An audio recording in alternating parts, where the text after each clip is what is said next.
بسم اللہ الرحمن الرحیم۔ السلام علیکم پیارے دوستو۔ اللہ کے رسول حضرت محمد مصطفیٰ صلی اللہ علیہ وسلم بار بار امام حسین کو بلند کر کے دنیا کو یہ بتاتے تھے کہ یہ حسین مجھ سے ہے اور میں اس حسین سے۔ لوگوں، اگر حسین پر کوئی مشکل وقت آ جائے اور یہ تم سے مدد طلب کرے تو اس کا ساتھ دینا، کیونکہ یہ جنت کے جوانوں کا سردار ہے، میرا خون ہے، میری اولاد ہے۔ لیکن افسوس، ابھی رسول اللہ کی رحمت کو تھوڑا وقت ہی گزرا تھا کہ کربلا کے میدان میں ایک طرف 9 لاکھ کا مجمع تھا تو دوسری طرف وہ حسین جس کو اللہ کے رسول اپنے کندھوں پر سوار کرتے تھے۔ امام حسین علیہ السلام اپنے نانا کی امت سے بار بار کہتے رہے کہ کیوں میرا راستہ روکا ہے؟ اے لوگو، پہچانو میں تمہارے نبی کا نوازا ہوں۔ کیوں 3 دن سے میرے بچوں کو پیاسا رکھا ہے؟ کیوں میرے عزیز و اقارب کو شہید کیا ہے؟ بتاؤ، کیا میں نے رسول اللہ کی شریعت میں تراوین کی ہے؟ کسی انسان کا حق کھایا ہے؟ کسی انسان پر ظلم کیا ہے؟ اتنے میں فوجی یزید ایک آواز میں کہنے لگی، اے حسین، ہم سب تجھے تیرے بابا علی کے بغض میں قتل کر رہے ہیں تاکہ یزید ہماری جھولیاں دولت سے بھر دے۔ امام حسین نے فرمایا، اے لوگو، آج جس اسلام کا علم تمہارے ہاتھوں میں بلند ہے، یہ علم میرے بابا علی نے بلند کیا۔ مت بھولنا، خیبر خندق میں اگر علی نہ ہوتے تو اسلام کی فتح ناممکن تھی۔ وہ علی جس نے پوری زندگی اسلام کی تبلیغ کی، حق کو بلند کیا، رسول اللہ کی حفاظت کی، آج اس علی کو یہ اجر دے رہے ہو؟ اے لوگو، بتاؤ، اللہ کے رسول نے بار بار میرے بابا علی کا ہاتھ بلند کر کے فرمایا تھا کہ جہاں حق ہوگا وہاں علی ہوگا، جہاں علی ہوگا وہاں حق ہوگا، اور آج اس علی اور اولاد رسول کو یہ اجر دے رہے ہو۔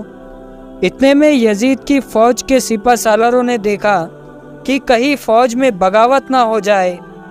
اے شمر، کیا دیکھ رہے ہو؟ حملہ کرو۔ بس لاکھوں کی فوج نے جب رسول اللہ کے نواسے پر حملہ کیا، امام حسین علیہ السلام نے اللہ کا نام لیا اور ذوالفقار کو میان سے نکالا۔ تاریخ گواہ ہے، ایک طرف لاکھوں کا مجمع اور ایک طرف 3 دن کا بھوکا پیاسا حسین ابن علی۔ زمین پر اس طرح کی جنگ پہلے کبھی نہیں دیکھی تھی کہ ایک تنہا انسان لاکھوں کے مجمع کو اس طرح سے فنار کر رہا ہے کہ فوجی اشکیا واپس پلٹ کے بھاگنے لگی۔ امام حسین فوجی یزید کے مخاطب ہو کر فرماتے ہیں، ہاں، 3 دن کے بھوکے کی جنگ دیکھو، 3 دن کے پیاسے کی جنگ دیکھو، رسول کے نواسے کی جنگ دیکھو، اس کی جنگ دیکھو جس کا جوان بھائی مارا گیا، جس کے جوان بیٹے کو نظروں کے سامنے قتل کیا گیا، جس نے اپنے ہی ہاتھوں سے اپنے بچے کی قبر بنائی۔ امام حسین شیر کی طرح سے لڑ رہے ہیں۔ اتنے میں آواز غیب ہے، حسین، تیرا اللہ تجھ سے راضی ہوا، بس صدا کا سننا تھا۔ امام حسین علیہ السلام نے اپنی ذوالفقار کو تھام لیا۔ اتنے میں عمر بن سعد کہتا ہے، شمر، کیا دیکھ رہے ہو؟ یہ علی کا شیر ہے، اس کو مات دینا ناممکن ہے، جاؤ خیموں کو آگ لگا دو۔ بس کچھ ظالموں نے بیویوں کے خیموں کو آگ لگا دی اور کچھ امام حسین کو دور سے تیر مارنے لگے۔ امام حسین کبھی بیویوں کے خیمے کی طرف بڑھتے، کبھی فوج کی طرف جاتے۔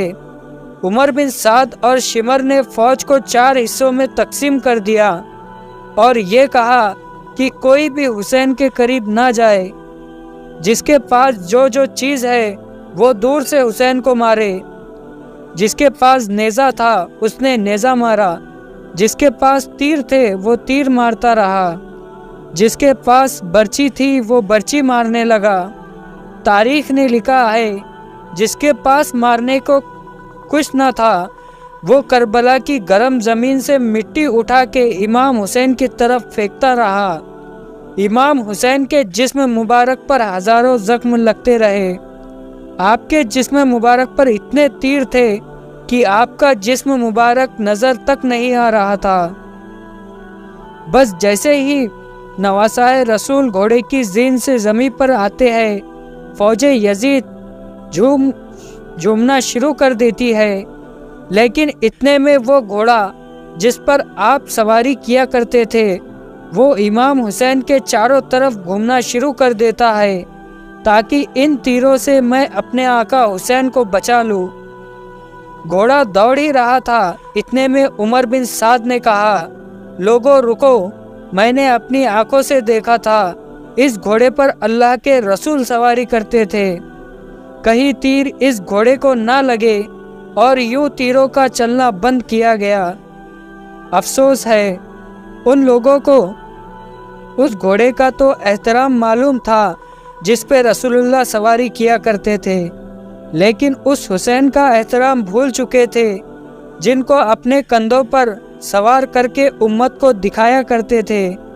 بس امام حسین علیہ السلام زمین کربلا پر اپنا سر رکھ کے اللہ کا شکر کر رہے ہیں، اور وہاں فوجی یزید کے مختلف سپاہی امام حسین کا سر کاٹنے کے لیے قریب آتے ہیں۔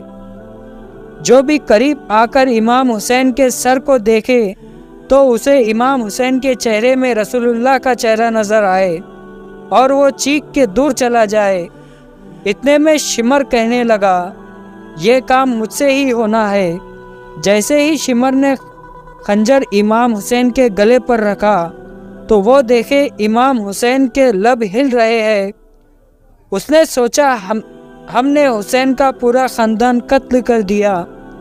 3 دن تک حسین کے بچوں کو پیاسا رکھا، شاید حسین ہم سے بد دعا دے رہے ہوں گے۔ سننے کے لیے کان قریب کرے تو کیا سنا؟ امام حسین علیہ السلام اللہ کے دربار میں اللہ کی نعمتوں کا شکر کر رہے ہیں کہ اے اللہ، تیرا شکر ہے کہ اس عظیم امتحان کے لیے تو نے حسین کو چنا۔ اتنے میں امام حسین نے آنکھ کھولی اور شمر سے کہا، اے شمر، کیا تو نہیں جانتا میں رسول اللہ کا نواسا ہوں، جنت کا سردار ہوں، حق پر ہوں، بے جرم ہوں؟ شمر نے کہا، ہاں مجھے معلوم ہے۔ پھر آپ نے فرمایا تو کیوں قتل کر رہے ہو؟ شمر نے کہا، تاکہ یزید میری جھولی دنیاوی دولت سے بھر دے۔ بس یہ کہتے کہتے شمر امام حسین کا گلا کاٹتا رہا اور فوج یزید مسلسل جھومتی رہی۔ امام حسین کے سر قلم ہونے کے بعد سعادت کو لوٹا گیا۔ امام حسین کے سر مبارک کو نوکی سینہ پر بلند کر دیا۔ بی بی سکینہ کو تماچے مارنے لگے۔ رسول اللہ کی نواسیوں کے سروں سے چادر کو لوٹ لیا اور امام حسین کے جسم مبارک کی توہین کرنے لگے۔ تاریخ نے لکھا ہے، امام حسین کے جسم پر جو چیزیں تھیں ان کو لوٹنے لگے۔ اتنے میں ایک شخص امام حسین کے جسم کے قریب آیا۔ امام حسین کے ہاتھ میں ایک انگوٹھی پہنی تھی، اتارنے کی کوشش کی، نہ اتری۔ وہ انگلی کاٹ کر انگوٹھی لے گیا۔ آپ کے جسم مبارک کو رسیوں سے باندھ کر کربلا کی گرم زمین پر ادھر سے ادھر پھرایا گیا۔ اتنے میں عمر بن سعد نے کہا، اے شمر، حسین اور اس کے ساتھیوں کی لاش کا وہ حشر کرتے ہیں کہ رہتی دنیا تک کوئی بھی یزید کے خلاف آواز نہیں اٹھائے۔ سب کے جسم سے سروں کو کاٹ لو اور سب کی لاشوں کو پامال کر دو۔ زمین کربلا گواہ ہے، کہیں سے کوئی قبیلہ اٹھ کر آتا ہے اور کہتا ہے کہ ہم ان کی لاش کو پامال ہونے نہیں دیں گے۔ کہیں بی بی ام لیلہ کا قبیلہ کہتا ہے کہ ہم علی اکبر کی لاش پامال ہونے نہیں دیں گے۔ کئی بی بی رباب کے قبیلے کے لوگ کہتے ہیں ہم علی اصغر کی لاش پامال ہونے نہیں دیں گے۔ ایک ایک شہید کی لاش پامال ہونے والی جگہ سے ہٹائی گئی۔ تاریخ گواہ ہے، صرف رسول اللہ کا اکیلا نواسا کربلا کی گرم زمین پر پڑا رہا اور مغرب کے گھوڑے مشرق کے گھوڑے مغرب کی طرف دوڑتے رہے۔ امام حسین کا جسم پامال ہوتا رہا۔